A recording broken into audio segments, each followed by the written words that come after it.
AI technology দিয়ে তারা ঘরে বসে কিবোর্ডের ক্লিকের মধ্য দিয়ে আমাকে এখানে শ্যুট করতে পারে এখন রাইট নাও আমরা কিছু করতে পারবো না। এবার আমাদের কোনো প্রতিরক্ষা ব্যবস্থা নাই। আপনি কোথায় বসে আছেন ওইখানে আপনাকে শ্যুট করা সম্ভব। প্রযুক্তি এমন জায়গায় নিয়ে গেছে তারা। আপনি মুসলিম কান্ট্রিগুলোর অবস্থা দেখেন। আমরা বাংলার জমিনে দিন কায়েমের কথা বলছি, বাংলার জমিনের ল্যাকিংসগুলো আপনি ফাইন্ড আউট করেন। আমাদের কি আকাশ নিরাপদ? সমুদ্র কি নিরাপদ? আমাদের কি মিসাইল আছে? ক্ষেপণাস্ত্র ব্যবস্থা আছে? আকাশ প্রতিরক্ষা ব্যবস্থা আছে? আমাদের কি এরকম প্রযুক্তি আছে? আমাদের কি ইমানদার এমন মিলিটারি বাহিনী আছে কিনা? অনেক বিষয় আছে যেগুলো নিয়ে আমাদেরকে ভাবতে হবে। নাই, এটা হতাশার কোনো কারণ না। এবং আমাদের সব কিছুই লাগবে, জরুরিও না, এটাও মাথা দিচ্ছি। নাই, অনেক কিছুই নাই, এটা হতাশার কোনো ব্যাপার না। এবং অনেক কিছু যে নাই, এটা আমাদের ভীরুতারও কোনো সুযোগ এখানে রাখার দরকার নাই। নাই, ঠিক আছে, যতটা সম্ভব আমরা অর্জন করার চেষ্টা করবো ইনশাল্লাহ। কিন্তু যদি নাও হয় 100%, তবুও আমাদের ভয় পাওয়ার কোনো কারণ নাই। কারণ আমাদের সাহায্য আসবে আল্লাহর পক্ষ থেকে। আমাদের সাহায্য আসবে আল্লাহর পক্ষ থেকে ইনশাআল্লাহ। এবং আপনারা এই আয়াতটা জানেন যে কাম মিন ফিআতিন কলিলাতিন গালাবাত ফিআতান কাসীরাতান বিইذنিল্লাহ। কত ক্ষুদ্র ক্ষুদ্র দল এই পৃথিবী থেকে চলে গেছে, যারা বড় বড় দলের উপর বিজয় লাভ করেছিল আল্লাহর সাহায্য। যাতে পানি আমাদের কাছে থাকে, সৈন্য বিন্যাস করা হয়েছে, যতটা ট্যাকটিক নেওয়ার প্রয়োজন সব আমরা নিয়েছি। তারপরে দোয়া, সুবহানাল্লাহ, দোয়া হতে হতে হতে হতে কাঁধ থেকে চাদর পড়ে যাচ্ছে। আবু বকর রাদিয়াল্লাহু আনহু এসে বলছেন যে ইয়া রাসূলুল্লাহ, যথেষ্ট হয়েছে, আপনি থামেন, আল্লাহ আপনার সাথে আছেন, আল্লাহ আপনার দোয়া ফেলবেন না ইনশাআল্লাহ। এরপরে দেখলেন 313 নিয়ে আমরা ওদেরকে হারালাম। সব কিছুর প্রয়োজন আছে। তো আমাদের অবস্থাটা এখন এমন একটা জায়গায় আছে যে ওই খিলাফা যাওয়ার পর থেকে উম্মাহ আজকে এই জায়গায় চলে আসছে। এটা একদিনে হয় নাই, 100 বছর লাগছে। এখন কি আমাদের ঈর্ষা হচ্ছে না যে আমরা কোন জায়গায় ছিলাম? এখন কি আমাদের খারাপ লাগছে না যে আমরা আসলে কোন জায়গায় ছিলাম, আজকে কোন জায়গায় আছি? অনেস্টলি স্পিকিং, আপনি বলেন, আজকে যদি গাজায় 1000টা শিশুকে হত্যা করে আমি কি করতে পারবো? আমরা কি বুঝতে পারছি আমরা কোন জায়গায় আসছি? আর স্মরণ করেন সেই সময়ের কথা যখন একটা মুসলিম যুবতীর উপর চোখ তুলে তাকানোর অধিকার কারো ছিল না, এই ক্ষমতা কারো ছিল না। চোখ তুলে ফেলতাম একেবারে আমরা। ঘরের ভিতরে যদি বাহির থেকে কেউ তাকাতো অন্যায়ভাবে, চোখ উপড়ায় ফেলতাম আমরা। একটা মুসলিম রমণীর সম্ভ্রমহানি করা হয়েছিল এই সাবকন্টিনেন্টে, এই সিন্ধুতে, মনে আছে আপনাদের? তার সম্ভ্রমের জন্যে, তার সম্ভ্রম বাঁচানোর জন্যে পুরা মুহাম্মদ বিন কাসিমের জাইশ আসছে। আমি কি চিন্তা করতে পারছি আমরা কোন জায়গায় ছিলাম? আজকে আপনি দেখলেন রেলে একটা মেয়ে যাচ্ছে ইন্ডিয়াতে, তার নিকাব খুলে ফেলা হলে কেউ কিছু করতে পারলো না। ওরা জোরে জোরে বলছে বল বল জয় শ্রীরাম বল, তারপর ছাড়বেন, আউযুবিল্লাহি মিন যালিক, বল জয় শ্রীরাম, তারপর ছাড়বো তোকে, বল মোদিজি কি জয়, তারপর ছাড়বো তোকে। চিন্তা করছেন আমরা কোন জায়গায় আসছি? আমাদের কি ভারতে মসজিদের অভাব আছে, মাদ্রাসার অভাব আছে? ভারতে কি মুসলমানদের সংখ্যার অভাব? তাহলে কেন এই জায়গায় আসলো? একটাই কারণ, রাজনৈতিক শক্তি না থাকলে উম্মার অবস্থাই হয়। রাজনৈতিক শক্তি, হ্যাঁ, রাজনৈতিক শক্তি হচ্ছে এখন আমাদের মূল লক্ষ্য হওয়া দরকার। একটা অঞ্চলে ইসলামী ইমারা শরিয়া কায়েম করার জন্য 100% মানুষের 100% পরিপূর্ণ মুসলিম হওয়া শর্ত না। জি, বরং একটা অঞ্চলের মানুষের মধ্যে যদি মুসলিমে মানুষও একদম খালেস মুখলেস হয়, মুত্তাকি হয়, পরহেজগার হয়, ইমানদার হয়, একদম সিরাতের আদলের সব সুন্নাহগুলো মেনে চলে, ওই গুটি কয়েক মানুষের দ্বারা ইনশাআল্লাহ একটা বড় অঞ্চলে খেলাফা প্রতিষ্ঠা করা সম্ভব। আমি একটা এক্সাম্পল দিচ্ছি, আমি আমার আউট অফ হেডস কথা বলছি না। মদিনা রাষ্ট্র যখন কায়েম হয়েছে, আমাদের কি মনে হয় মদিনার 100% মানুষই মুসলিম হয়েছিল? কখনোই না। মদিনায় আনসার সাহাবী তারা মুসলিম ছিলেন, আওস ও খাজরাজ গোত্রের, হিজরত করে গিয়েছেন মুহাজির সাহাবীরা, এতটুকু ইসলাম, এতটুকু মুসলিম আমাদের। বাকি বহু অংশে মুনাফিক, আব্দুল্লাহ বিন উবাইর অনুসারী, আর বড় বড় 3টা গোত্র আছে ইহুদিদের, বনু কোরাইজার, বনু কাইনুকার, বনু নাজিরের, খায়বার ইহুদিরা আছে, পত্তলিকরা আছে, কিছু নাসারাও আছে আশেপাশে। তারপরেও সেখানে ইসলামী রাষ্ট্র কায়েম হয়েছে। তো এই শর্তটা যারা জুড়ে দিচ্ছেন এটা ঠিক হচ্ছে না, যে একদম 100% মানুষের ইসলাম না হওয়া পর্যন্ত আমাদের এখানে ইসলামী শরিয়া কায়েম করা যাবে না, এই কনসেপ্ট ঠিক না। এটা আমাদের নবীর চরিত্র, তার ক্যারেক্টার, তার সবর। আমি কিন্তু বলে দিয়েছি, তিনি যে নবী এরকম সবর করেছেন, সেই নবী কাব বিন আশরাফকে হত্যার জন্য লোক পাঠিয়েছেন। সেই নবী বদরে অস্ত্র ধরেছেন, উহুদে অস্ত্র ধরেছেন। বুঝতে হবে কখন কি, কারণ এটা তিনি উম্মার জন্য করছেন, উম্মার স্বার্থে, দিনের স্বার্থে। ব্যক্তিগত আক্রোশের কোনো প্রতিশোধ তিনি নেন নাই। একজন সাহাবীর নাম বলি, আবু হুরায়রা রাদিয়াল্লাহু আনহু। নাম শুনেছেন? আবু হুরায়রা রাদিয়াল্লাহু আনহু কোন গোত্রের আপনারা জানেন? এই তায়েফের সেই যে গোত্রটা ছিল তার পরবর্তী জেনারেশন হচ্ছে আবু হুরায়রা রাদিয়াল্লাহু আনহু। সেদিন যদি বদদুয়া করা হতো হয়তো আজকে আপনি আবু হুরায়রা রাদিয়াল্লাহু আনহুকে পেতেন না। সুবহানাল্লাহ। সবর, সবর কি? নিজের চাচারা সারাদিন গালিগালাজ করে, খুব কষ্ট না? যে স্ত্রী, সন্তান, আশপাশের মানুষ যদি বিপথে চলে যায়, আপনাকে সাপোর্ট না করে, কষ্ট না এটা? এর চেয়ে বড় কষ্ট আর কি হতে পারে? চাচারা সারাদিন গালিগালাজ করে, মানুষ তাকে সারাদিন গালি দেয়। কেউ বলে মাজনুন, পাগল, এই যে পাগল যাচ্ছে। আপনি মনে করেন রাস্তায় যাচ্ছেন, কেউ 4-5 টাকা লোকজন বলছে এই যে পাগল যায়, কেমন লাগবে আপনার শুনতে? যাচ্ছেন আপনি, কেউ বলছে এই যে মাজনুন, এই যে সাহের, জাদুকর যাচ্ছে, এই যে কাযযাব, মহামিথ্যাবাদী যাচ্ছে, এই ফারিকুল জামা, জামাত বিভক্তকারী যাচ্ছে। এরকম প্রায় 15-16টা গালি তাকে খেতে হয়েছে। সবর করেছেন, ধৈর্য ধরেছেন, সবর। সাহাবীদেরকে অত্যাচার করা হচ্ছে তার সামনেই। অনেক সময় নিজে সবর করা যায় কিন্তু অন্যের কষ্ট দেখা যায় না। সাহাবীদেরকে তার সামনে মারা হচ্ছে, কাউকে ঝুলিয়ে, কাউকে ওই বালুর মধ্যে শুইয়ে, কাউকে পাথর চাপা দিয়ে, কত কি। সুমাইয়া রাদিয়াল্লাহু আনহাকে বর্ষা নিক্ষেপ করে হত্যা করা হলো। বেলাল ইবনে রাবাহকে মরুভূমিতে শুইয়ে নির্যাতন করা হচ্ছে। সুহাইব রুমিকে এমন আঘাত করা হচ্ছে চোখ নষ্ট হয়ে গেছে একটা। তারপরে উসমান বিন আফফানকে নিচে চাটাই দিয়ে ধোঁয়া দেওয়া হয়েছে। আবু বকর রাদিয়াল্লাহু আনহুকে পর্যন্ত জুতা দিয়ে আঘাত করা হয়েছে। কয়জন সাহাবী বাঁচছিলেন? কিছু কিছু সাহাবীকে আঘাত করার সাহস হতো না, তাদেরকে আঘাত করতো না তারা। যেমন হামজা রাদিয়াল্লাহু আনহু, ওমর ইবনুল খাত্তাব রাদিয়াল্লাহু আনহু। আঘাত করলে তো খবর আছে, 10 জন মিলাতে পারবে না তার সাথে। বাকি দুর্বলদের উপর অমানবিক নির্যাতন চলতো। নবী সাল্লাল্লাহু আলাইহি ওয়াসাল্লাম বলতেন ইসবিরু, তোমরা সবর করো, ফাইন্না মাউইদাকুমুল জান্নাহ, তোমাদের জন্য অপেক্ষা করছে জান্নাত।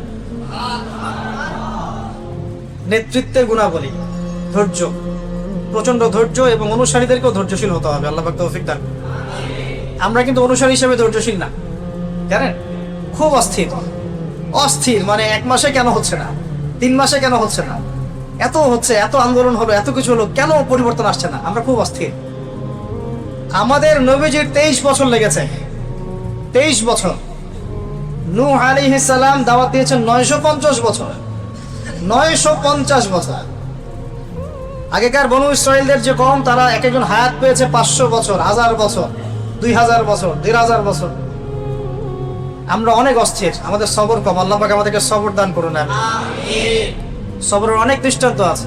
তায়েফের, উহুদের তো জিতে যাচ্ছিলাম, নবী সাল্লাল্লাহু আলাইহি ওয়াসাল্লাম বলেছিলেন জাবালে রুমা থেকে তোমরা নামবে না নিচের দিকে, মনে আছে?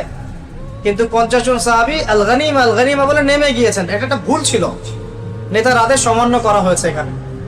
বাস খালিদ বিন ওয়ালিদ রাদিয়াল্লাহু আনহু পিছন দিক থেকে এসে একদম ঘোড়সাওয়ার নিয়ে এসে 2 দিকে চাপে পিষ্ট হয়ে, হয়তো বা কতক্ষণ হবে, 1 ঘন্টা 2 ঘন্টা, এর মধ্যেই 70 জন সাহাবী শহীদ হয়ে গেলেন। আল্লাহ নবীর সামনে সাহাবীর একের পর এক শহীদ হচ্ছে, একের পর এক। আমি নিজেও কিন্তু খুব দুর্বল মনের মানুষ। কেন বলছি? আমরা হয়তো গরু, ছাগল এগুলো জবাই করতে পারি, সমস্যা হয় না, কিন্তু কোনো মানুষের রক্ত দেখলে কিন্তু খারাপ লাগে। অনেকে নিতে পারে না, আমি নিতে পারি না। মানুষের রক্ত, মানে রক্তাক্ত অবস্থা, এটা দেখতে কিন্তু একটা শক্ত কলিজার দরকার আছে। অনেকে নিতে পারে না, আপনি কিন্তু নিতে পারেন। তো একটু চিন্তা করেন, নবী সাল্লাল্লাহু আলাইহি ওয়াসাল্লামের পাশে তার প্রিয় মানুষরা এভাবে একজন একজন করে শহীদ হচ্ছে। শেষের দিকে তার কাছে 9 জন মানুষ ছিল, 9 জন সাহাবী, একজন একজন করে শহীদ হতে লাগলেন, একজন একজন করে। ওই সময় সাদ বিন আবি ওয়াক্কাস রাদিয়াল্লাহু আনহু টিকে ছিলেন, আর তালহা বিন উবাইদুল্লাহ, এই 2 জন, বাকি সব শেষ, সব শহীদ। আর তালহা রাদিয়াল্লাহু আনহুর গায়ে তখন 40 থেকে 50টা তরবারির আঘাত আছে। এটা সহ্য করার জন্য কত সবরের দরকার, কত মেন্টাল স্ট্রেংথের দরকার, একটু ভাবতে হবে এগুলো আমাদের। কারণ আমরা কিন্তু সিরাত পড়ি কিন্তু অনুধাবন করতে পারি না। আমি ওই যে খুব অনুধাবন করে বোঝাতে পারছি, আমি দাবি করছি না, কিন্তু চেষ্টা করছি ব্যাপার। সাদ বিন আবি ওয়াক্কাস রাদিয়াল্লাহু আনহু তীর ছুটতে থাকলেন, এবং তিনি খুব মারাত্মক তীরন্দাজ ছিলেন। হাদিসে আসছে যে তীরের মধ্যে বরকত আছে, ঘোড়ার মধ্যে বরকত আছে, এগুলো উঠে গেছে এখন। তো এই একমাত্র সাহাবী সাদ বিন আবি ওয়াক্কাস রাদিয়াল্লাহু আনহু, যার ব্যাপারে আমাদের নবীজি এই কথা বলেছেন, হে সাদ, তোমার উপর আমার পিতামাতা কোরবান হোক। সাদ বিন আবি ওয়াক্কাস রাদিয়াল্লাহু আনহু বীরত্ব দেখে নবী সাল্লাল্লাহু আলাইহি ওয়াসাল্লাম বলেছেন, হে সাদ, তোমার জন্য আমার পিতামাতা কুরবান করবে। কিন্তু সবসময় আমরা দেখি, সবসময় দেখি সাহাবীরা বলেন, ইয়া রাসূলুল্লাহ, আপনার জন্য আমার পিতামাতা কুরবান। তালহা রাদিয়াল্লাহু আনহু ওই অবস্থাতে আল্লাহর নবীকে ঘাড়ে নিয়ে উহুদ পাহাড়ের উপরে উঠেছেন, একটা সেফ জোনে নিয়ে গেছেন। সাহাবীরা আস্তে আস্তে উপরে উঠেছেন। সবর দেখেন, ধৈর্য, কত ধৈর্য ধরতে পারে একটা মানুষ। তাকে শুধু 14-15টা গালি দেওয়া হয়েছে তাই নয়, তাকে প্রায় 15 বার হত্যাও করার চেষ্টা করা হয়েছে। সবর দেখেন, ইস্তেকামা, সবর। তিনি শুয়ে আছেন একটা যুদ্ধে, রেস্ট নিচ্ছেন, তাঁবুর কাছাকাছি একটা মুশরিক চলে আসছে। তখন তরবারিটা ঝুলানো ছিল গাছের উপরে। ওই তরবারিটা নিয়েই সেই মুশরিক এটা খুলে আল্লাহ নবী সাল্লাল্লাহু আলাইহি ওয়াসাল্লামকে তাক করে ধরে বলছে। ওই সময় তিনি ঘুম থেকে উঠে গেছেন। তখন নবী সাল্লাল্লাহু আলাইহি ওয়াসাল্লাম বলেছে, এবার আপনাকে কে বাঁচাবে? ঘুম থেকে চোখ খুলে উঠেই বলছেন, আল্লাহ বাঁচান, আল্লাহ বাঁচান। বলার সাথে সাথেই হাত থেকে তরবারি পড়ে গেছে এই বেচারা। আল্লাহ নবী এবার তরবারি উঠায় ওকে ধরে বলছেন, তোমাকে এবার কে বাঁচাবে? সবর, ইস্তেকামা। সিরাত পড়তে থাকেন, আমি বলে শেষ করতে পারবো, 24টা ক্লাস লাগবে ইনশাআল্লাহ। অনেক ঘটনা, সবরের অনেক ঘটনা। এই যে বখিরা খনন, আপনার এই আপনার খন্দকের যুদ্ধের আগে 4টাখানি কথা, প্রত্যেকের হাতে 10 হাত করে পড়েছে। বখিরা খনন করতে হবে। নবী সাল্লাল্লাহু আলাইহি ওয়াসাল্লামের পেটে খাবার নাই, পাথর বেঁধেছেন। এটা তো গেল আপনার খন্দকের কথা। এর আগেও মক্কাতে 3টা বছর নবী সাল্লাল্লাহু আলাইহি ওয়াসাল্লাম সাহাবীদের সবাইকে শিয়ারে আবু তলেব নামক জায়গায় বয়কটের জীবনযাপন করতে হচ্ছে। Boycott, sanction, boycott. মক্কার কেউ কথা বলবে না, কেউ লেনদেন করবে না, কেউ বেচাকেনা করবে না, কেউ খাবার দিবে না, কেউ বিয়ে শাদী করবে না, কিছুই করবে না। 3 দিন না, 3 মাস না, 3 বছর তারা এই সমাজটাকে বয়কট অবস্থায় জীবনযাপন করেছে। ওই সময় সিরাতের কিতাবে আসছে, অনেক সাহাবী গাছের ছাল পাতা খেয়ে বেঁচেছিলেন। গাছের ছাল পাতা, সবর। নবী সাল্লাল্লাহু আলাইহি ওয়াসাল্লামের এরকম কষ্টের মুহূর্তেও হঠাৎ তার চাচা আবু তলেবের ইন্তেকাল হয়ে গেল। একমাত্র শেল্টার বাকি ছিল মক্কায়, সেটাও নাই, শেষ। সবর। ঠিক তার কয়েকদিন পরেই তার প্রেমময় স্ত্রী, যেরকম স্ত্রী ঘরে থাকলে আসলে আর বাইরে 1000টা শত্রু থাকলেও কিছু না, এমন স্ত্রী ছিলেন যে বাইরে 1000 শত্রু থাক, ঘরে যদি একজন খাদিজা থাকে কিচ্ছু লাগে না। এটা পাওয়া এই যুগে খুব ডিফিকাল্ট, খুব ডিফিকাল্ট, সো ভেরি ডিফিকাল্ট। খুশনসিবদের তাকদির এটা জুটবে। আমরা আপনাদেরকে রিকোয়েস্ট করি যে নিজেদের চরিত্রটাকে পবিত্র রাখেন, আল্লাহর কাছে বেশি বেশি দোয়া করতে থাকেন, ইনশাআল্লাহ আল্লাহ চাইলে মিলাই দেবেন। চাচা আবু তলেবের ইন্তেকাল হয়ে গেল, তার মাত্র কয়েকদিন পরেই খাদিজা রাদিয়াল্লাহু আনহা। এই সময় কি অবস্থা? মক্কার লোকজন গালি দিচ্ছে, হত্যার চেষ্টা করছে, বয়কট করছে, হ্যাঁ, শারীরিক নির্যাতন করছে, মানসিক নির্যাতন করছে, ইকোনমিক বয়কট করছে, সাহাবীদেরকে তার সামনে অত্যাচার করছে। তিনি সবরের একটা মূর্ত প্রতীক ছিলেন। মদিনায় গিয়েও তো আমি বললাম, উহুদে, বদরে, খন্দকে, খায়বারে, হুদাইবিয়ায় কত সবর দিয়েই শেষ করা যাবে। এই যে চরম ধৈর্য, পরম ধৈর্য, এই জিনিসটা আমাদের নেতাদের মধ্যে থাকতে হবে, আমাদের মধ্যেও থাকতে হবে। অনুসারী নেতা সবার মধ্যে সবর থাকতে হবে। আল্লাহ পাক তৌফিক দান। কয়টা বললাম? 6টা না 7টা? 7টা। 8 নম্বরে আসেন যে একজন নেতাকে হতে হবে ডিপ্লোম্যাটিক। এটা খুব ইম্পর্টেন্ট পয়েন্ট, এটা একটু ফোকাস করেন। একজন নেতাকে হতে হবে খুবই ডিপ্লোম্যাটিক এবং স্মার্ট। আমাদের নবী সাল্লাল্লাহু আলাইহি ওয়াসাল্লাম কেমন স্মার্ট ছিলেন, আমি কয়েকটা এক্সাম্পল দিই। এগুলো আমি ঘেটে ঘেটে নোট আউট করেছিলাম যে তিনি আসলে মানসিকভাবে কেমন ছিলেন। মানে আমরা অনেক সময় মনে করি তিনি খুব আধ্যাত্মিক মানুষ ছিলেন, তাই না? আধ্যাত্মিক মানুষ, নামাজ, মানে রোজা, তেলাওয়াত, আধ্যাত্মিক মানুষ এমন মনে হয়, কিন্তু আসলে তিনি ছিলেন সব গুণের সমন্বয়ে একজন মানুষ। যত গুণাবলী থাকতে পারে একটা মানুষের মধ্যে, সবগুলোর সমন্বয় তার মধ্যে। কত স্মার্ট, কত বিচক্ষণ আপনাকে একটু দেখাই। নবী সাল্লাল্লাহু আলাইহি ওয়াসাল্লাম দেখলেন মক্কার পরিবেশ ভালো না, মক্কার পরিবেশটা অনুকূলে না। তখন তিনি ইমিডিয়েটলি সাহাবীদেরকে বললেন, তোমরা আবিসিনিয়াতে চলে যাও। কোথায় চলে যাও? আবিসিনিয়া। আবার বলছি, নবী সাল্লাল্লাহু আলাইহি ওয়াসাল্লাম যখন দেখলেন মক্কার পরিবেশটা ভালো না, সাহাবীদের উপর নির্যাতন হচ্ছে, তিনি ইমিডিয়েটলি বললেন, সাহাবীরা তোমরা যারা দুর্বল গোত্রীয় দিক থেকে তোমরা আবিসিনিয়াতে চলে যাও। সেখানে একজন রাজা আছেন, তার নাম বাদশাহ নাজাশী, তার রাজ্যে কেউ জুলুমের শিকার হয় না, তোমরা ওখানে চলে যাও। এটা ডিপ্লোম্যাটিক সিদ্ধান্ত। আমাদের এখানে প্রবলেম হচ্ছে, যাদেরকে নিয়ে প্রবলেম তাদেরকে কোনো একটা জায়গায় পাঠিয়ে দেয়া, বিচক্ষণতা একটা। সেখানে এমন রাজা ছিলেন যিনি ইসাই খ্রিস্টান, কিন্তু তার রাজ্যে কেউ জুলুমের শিকার হতো না।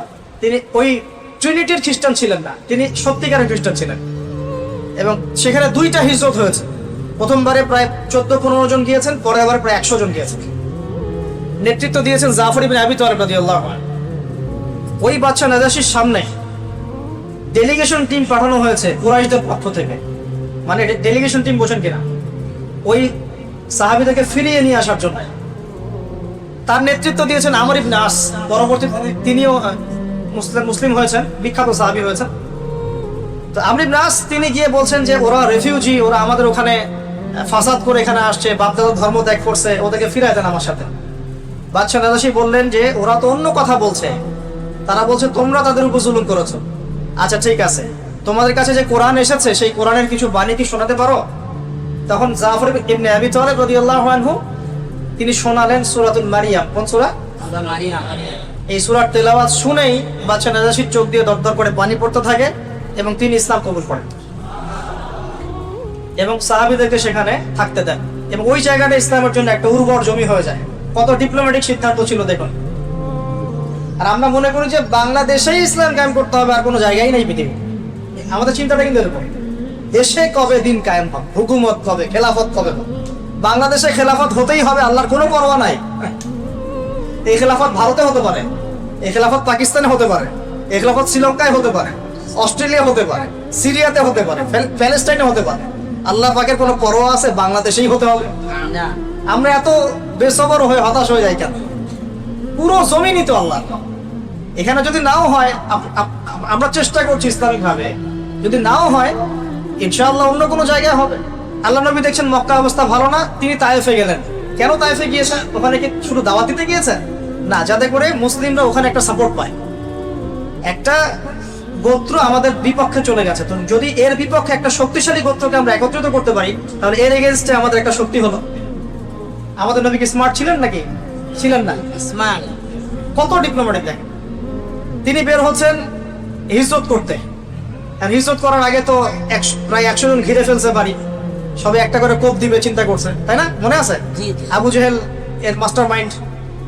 তো নবী সাল্লাল্লাহু আলাইহি ওয়াসাল্লাম বের হওয়ার সময় হাতে একটু বালু নিলেন, বালু নিয়ে ছুঁড়ে দিলেন, দিয়ে সূরা ইয়াসিনের একটা আয়াত পড়লেন। আয়াতটা কি জানি? ওয়াজআলনা মিন বাইনি আইদিহিম সাদ্দান ওয়া মিন খালফিহিম সাদ্দান ফাগশাইনাহুম ফাহুম লা ইউবসিরুন। ব্যাস, এবার তিনি চলে গিয়েছেন তাদের চোখে ধুলা দিয়ে, এটা চোখে ধুলা দিয়ে, কেউ দেখতে পারে নাই, রাতের অন্ধকারে তিনি চলে গিয়েছেন। কিন্তু তিনি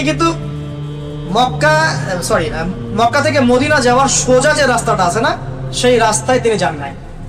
আমি বোঝাচ্ছি নবী সাল্লাল্লাহু আলাইহি ওয়াসাল্লাম কত স্মার্ট ছিলেন, কত ডিপ্লোম্যাটিক ছিলেন। এটা স্ট্র্যাটেজিক সুন্নত। তিনি সরাসরি মক্কা থেকে মদিনার রাস্তায় যান নাই, বরং উল্টা দিকের রাস্তায় গিয়েছেন, যাতে তিনি খুব ভালো করে জানেন সকালবেলা সবাই খুঁজতে শুরু করবে, খুঁজতে শুরু করলে এই রাস্তার দিকে বেশি লোকজন আসবে। তার চিন্তাও করতে পারবে না যে আমি এই রাস্তায় যাই নাই, বরং উল্টা রাস্তায় গিয়েছি। উল্টা রাস্তায় গিয়ে গারে শহরে, যে গারে শহর, সেখানে তিনি 3 রাত ছিলেন। আর সব ঠান্ডা হয়ে যাক তারপর আমরা বের। এটা কি স্মার্টনেস না? না না। আরো দেখাচ্ছি, নবী সাল্লাল্লাহু আলাইহি ওয়াসাল্লাম, এই যে হুদাইবিয়া সন্ধি হচ্ছে, সন্ধির সব ধারা আমাদের বিপরীতে, তাই না? 10 বছর যুদ্ধ করবো না, ওকে ফাইন। তোমাদের কেউ আমাদের দলে আসলে ফিরাই দেওয়া লাগবে, আমাদের কেউ তোমাদের দলে গেলে ফিরাই দিব না। নবীজি বলেন ঠিক আছে, ডান। তারপরে এই বছর উমরা করতে পারবেন না, ঠিক আছে, ডান। পরের বছর আসতে হবে উমরায়, তাও 3 দিনের জন্য বিনা অস্ত্রে, ওকে ঠিক আছে, ডান। সবই নে তোরা, নে সব তোরা নিয়ে নে। প্রত্যেকটা সিদ্ধান্তের পিছনে বসিরা ছিল। 10 বছর যুদ্ধ করতে পারবো না মানে 10 বছর আপনি আমার সাথে কোনো ক্যাচালে যাবেন, মানে আপনি আপনার কাজ করবেন, আমি আমার কাজ করবো, সন্ধি চুক্তি আপনার সাথে। এবং আমার শত্রুদের বিরুদ্ধে আপনি, মানে আমার শত্রুদেরকে আপনি আমার বিরুদ্ধে সাহায্য করতে পারবেন। মনে করেন আপনাদের, মনে করেন এই ভাইয়ের সাথে এই ভাইয়ের সন্ধি হয়েছে, এ ভাই 10 বছর আমরা লড়াই করবো, 10 বছর লড়াইও করবো না, আপনি আপনার কাজ করবেন, আমি আমার দাওয়াতি কাজ করবো। আমার যে শত্রুরা আছে এই শত্রুদেরকে আপনিও হেল্প করতে পারবেন না, আপনার শত্রুকে আমি হেল্প করতে পারবো, ঠিক আছে? এই সন্ধি হওয়ার পরেই, এই সন্ধি করে মদিনায় যাওয়ার পরেই নবী সাল্লাল্লাহু আলাইহি ওয়াসাল্লাম খায়বারকে আক্রমণ করেছেন। খায়বারে আছে ইহুদিরা, কারা আছে? ওই লাস্ট গোত্র একটা বাকি আছে, 3টা গোত্রকে তো বিদায় করা হয়েছে, 4 নম্বর এই গোত্রটা বাকি আছে খায়বারে। এটা একটা বিশাল জায়গা, যে দখল করতে পারবে সব দিক থেকে লাভবান হবে। কেন খায়বার তিনি এখন আক্রমণ করলেন, আগে করলেন না কেন? আগে যদি করতেন তাহলে মুশরিকরা তাদের সাথে সন্ধি করে একসাথে ঐক্যবদ্ধ শক্তি হতে পারত। এবার তিনি হুদায়বিয়ায় সন্ধি করেছেন 10 বছর আমরা লড়াই করব না, অতএব 10 বছর তুমি আমার শত্রুদেরকে হেল্প করতে পারো, ঠিক আছে? এবার তিনি খায়বার আক্রমণ করলেন, ওই মক্কার কুরাইশরা ওদেরকে কোনো সাহায্য করতে পারলো না, ওদেরকে আমরা বাগে পেয়ে একাই খেয়ে ফেললাম। মানে আগে বড় শত্রুর হাতটা চেপে ধরলাম, তারপর ছোট সবগুলোকে সাইজ করা হয়। এটা ডিপ্লোম্যাটিক সিদ্ধান্ত না? এটা হচ্ছে তার স্ট্র্যাটেজিক ইন্টেলেকচুয়াল একটা অবস্থান, স্ট্র্যাটেজিক সুন্নাহ বলতে পারি আমরা। এগুলো আমাদের মধ্যে নাই, হারাই গেছে। আমাদেরকে তো একটু রসকস মাখা কথা বললেই আমরা মুনাফিকদেরকেও ভুলে যাই, তাই না? রসকস মাখা একটু কথা বললে আমরা আসি আপনাদের সাথে, চলেন, বাস আমরা হ্যাঁ মাশাআল্লাহ একদম পাগল হয়ে যাই। কিন্তু আসল কথা হচ্ছে মানুষের খাসলত কখনো পরিবর্তন হয় না। ইল্লাত মানে ত্রুটি ধুইলে চলে যায়, খাসলত মরার আগ পর্যন্ত মানুষের যায় না। খাসলত একটা জিনিস, মানে স্বভাব চরিত্র, স্বভাব জাত। এটাতে আরো ডিপ্লোমেসি আছে, এটাও বোঝেন। আমাদের কেউ তোমাদের ওখানে গেলে ফিরাই দেওয়া লাগবে, তোমাদের কেউ আমাদের কাছে আসলে ফিরাই দিব না। নবীজি কেন বললেন ইয়েস ডান? কেন বললেন? বিকজ তিনি খুব ভালো করেই জানেন কোন মুসলিম মুরতাদ হয়ে কাফের হবে না। বরং এটা হতে পারে তোমাদের কেউ ইসলাম কবুল করে আমাদের কাছে আসতে পারে, যদি আমাদের কাছে আসার রাস্তা তোমরা বন্ধও করে দাও, ওরা অন্য কোনো জায়গায় যাবে, ওখান থেকে আমরা ওদেরকে রিসিভ করবো। এটা বলার পরে কিন্তু এটাই হয়েছিল, অনেক মুসলিম ইসলাম কবুল করেছে, করে আর আসতে পারছে না, কারণ চুক্তি আছে। তখন নবী সাল্লাল্লাহু আলাইহি ওয়াসাল্লাম একটা খবর পাঠালেন, তোমরা একটা ওয়াদি উপত্যকা চলে যাও। একটা জনমানব শূন্য একটা উপত্যকা চলে গেল, তারা পালিয়ে। সেখানে যদি মুশরিকরা আসতো আক্রমণ করতো। পরে এই মুশরিকরা এসে বললো, বাবা আপনাদের লোক আপনারা নিয়ে নেন, আমাদের দরকার নেই। কথা বুঝতে পারছেন? সিরাত অনেক গভীর, পড়তে থাকেন। তো নবী সাল্লাল্লাহু আলাইহি ওয়াসাল্লামের স্ট্র্যাটেজিক অনেক সুন্নাহ ছিল, অনেক বিচক্ষণ মানুষ ছিলেন। তিনি জানতেন কখন কোনটা করতে হবে, এবং যখন তিনি সিদ্ধান্ত নিতেন, সিদ্ধান্ত নেওয়া মাত্র আল্লাহর উপর এমন তাওয়াক্কুল করতেন, এটা থেকে টলতেন না কখন। আপনারা উহুদ যুদ্ধের কথা জানেন, উহুদ যুদ্ধের পরামর্শ হচ্ছিল যখন, নবী সাল্লাল্লাহু আলাইহি ওয়াসাল্লামের ইচ্ছা ছিল মদিনায় যুদ্ধ করা, মদিনার ভিতরে যুদ্ধ করা। সাহাবীরা বললেন আমরা বাইরে গিয়ে যুদ্ধ করব। বলা মাত্র যখন পরামর্শ হয়ে গেছে, ওকে ঠিক আছে বাইরে গিয়ে যুদ্ধ করব। নবী সাল্লাল্লাহু আলাইহি ওয়াসাল্লাম বর্ম পরে ফেললেন, বর্ষা বর্ম তরোয়াল সব পরে ফেললেন। এবার সাহাবীরা এসে বলছেন, ইয়া রাসূলুল্লাহ আপনি তো চেয়েছিলেন ভিতরে করতে, আমাদের মনটা খুব খারাপ লাগছে, আমরা ভিতরেই করি, থাক, বাইরে যাওয়ার দরকার নাই। নবীজি বললেন যে একজন নবীর জন্য এটা বৈধ নয়, উচিত নয় যে বর্ম পরার পর আবার খুলে ফেলবে, আমরা বাইরে গিয়ে যুদ্ধ করব। ডিসিশন একটা নিলে এটাই ডিসিশন, পরামর্শ ভিত্তিক একটা ডিসিশন নিলে এটাই ডিসিশন। তো আল্লাহ পাক আমাদেরকে নবী সাল্লাল্লাহু আলাইহি ওয়াসাল্লামের মতো এরকম স্ট্র্যাটেজিক সুন্নাহ অবলম্বন করা তৌফিক দান করুন। কয়টা বলছি ভাই? আচ্ছা, অনেক লম্বা হয়ে যাচ্ছে, আর দুইটা বলে শেষ করি সংক্ষিপ্ত করে। 9 নম্বর হচ্ছে নবী সাল্লাল্লাহু আলাইহি ওয়াসাল্লাম এই বিশ্বটাকে একটা সফল রাষ্ট্রের কাঠামো দিয়েছেন। এই জায়গাটা একটু ভালো করে বোঝেন। আরবের ওই সময়কার কথা চিন্তা করেন, তখন গোত্রভিত্তিক শাসন ছিল। তখন কি কোনো ডেমোক্রেসি, সেকুলারিজম, এই ন্যাশনালিজম এগুলো কিছু ছিল না? কিছু না। একটা আধুনিক রাষ্ট্রের কাঠামো কিন্তু ছিল না, গোত্রভিত্তিক কাঠামো ছিল। যারা রাষ্ট্রবিজ্ঞান পড়ছেন তারা তো জানেন। আমরা একটা আজীব সময় বাস করি। এখন পলিটিক্স করতে পলিটিক্যাল সায়েন্স পড়তে হয় না। যারা পলিটিক্স করছে তাদের মধ্যে কতজন পলিটিক্যাল সায়েন্স পড়ছেন আল্লাহ ভালো জানে। অদ্ভুত একটা বিষয়, অথচ এটা একটা সায়েন্স, বিজ্ঞান। রাষ্ট্র একটা কি বিজ্ঞান। তো ওই সময় রাষ্ট্রবিজ্ঞান এরকম সাবজেক্টও ছিল না, এরকম আধুনিক রাষ্ট্রের কোনো কাঠামো ছিল না। প্রাচীন ঘেটে দেখেন, তখন রাজতন্ত্র ছিল কিছু জায়গায়, কিছু জায়গায় গোত্রভিত্তিক শাসন ছিল। এখন নবী সাল্লাল্লাহু আলাইহি ওয়াসাল্লাম মদিনায় গিয়ে কি করলেন একটু দেখেন। মদিনায় গিয়ে সর্বপ্রথম তিনি মসজিদ নববী নির্মাণ করলেন। এইটা শুধু মসজিদের ফাংশনে কাজ করে নাই, এটা একটা পার্লামেন্টের ফাংশনে কাজ করছে। এটা একটা পার্লামেন্টে, অ্যাজ এ পার্লামেন্ট সেটা কাজ করছে। এখান থেকে ফয়সালা হয়েছে, এখান থেকে শুরা হয়েছে, এখান থেকে যুদ্ধের ঘোষণা হয়েছে, এখান থেকে দার্স, তালিম, দাওয়াত সবই হয়েছে। এখন কি মসজিদ নববী সেই কাজ করছে না? এটাও শেষ জামান হাদিসে আছে যে আখিরুজ জামানে কি হবে, জেরুজালেম রাইজ করবে, জেরুজালেম হবে সবচেয়ে আলোচিত বিষয়। হ্যাঁ, এবং খরাব ইয়াসরিবের পতন হবে। ইয়াসরিবের সেই আগেকার যে ভাব গাম্ভীর্য এটা থাকবে। ইয়াসরিব মানে কি? মদিনা। তখন এই বাইতুল মাকদাস, উমরান ও বাইতুল মাকদিস, বাইতুল মাকদিস সমস্ত জায়গায় আলোচিত হবে। এটা হবে হাইলাইটেড, এখন হাইলাইটেড না সারা ওয়ার্ল্ডে। জি জি জি। এখন এই মদিনা কিন্তু কাজ করেছে একটা পার্লামেন্ট হিসাবে, ঠিক আছে? শুধু তাই নয়, এরপরে নবী সাল্লাল্লাহু আলাইহি ওয়াসাল্লাম সেখানে করলেন মদিনা সনদ। কি করলেন? মদিনা সনদ। এই সনদ আগে বিশ্ব কখনো দেখেনি এমন সনদ। এখনো বিশ্বের কোনো জায়গাতেই হয়তো মদিনা সনদের মতো কোনো সনদ নাই, সংবিধান নাই, আছে?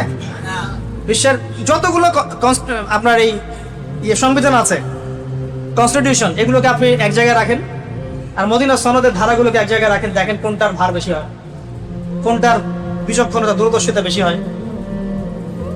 অনেক বড় বড় রাষ্ট্রনেতাই স্বীকার করতে বাধ্য হয়েছেন যে মদিনা সনদের মতো কোনো সনদ হয়নি কখনো, তাই না? যারা পলিটিক্যাল সায়েন্স পড়ছেন তারা জানবেন এগুলো। এখন সনদটা কেন করা হলো? যাতে মুসলিমদের সাথে আমরা সবাই মিলে একসাথে থাকলাম। মুসলিমরা, ওখানে আছে ইহুদিরা, ওখানে আছে কিছু খ্রিস্টান, কিছু পৌত্তলিক, আমরা একটা সাম্যের রাষ্ট্র কায়েম করলাম। কিন্তু আমরা কি ইহুদিদের ধর্ম পালনে কোনো বাধা দিয়েছিলাম বা খ্রিস্টানদের উপর কোনো জুলুম করেছিলাম? বরং ওরাই চুক্তি ভঙ্গ করে মুশরিকদেরকে সাহায্য করলো আমাদের বিরুদ্ধে, তখনই তো যুদ্ধটা হলো। তো এই সাম্যের রাষ্ট্র দেখিয়েছে ইসলাম। তার মানে সবচেয়ে সেরা পলিটিক্যাল লিডার কাকে বলবেন আপনি এখন? চিন্তা করেন, তার পলিটিক্যাল ডিপ্লোমেসি দেখেন, তার আধুনিক রাষ্ট্রনীতি প্রণয়নটা দেখেন।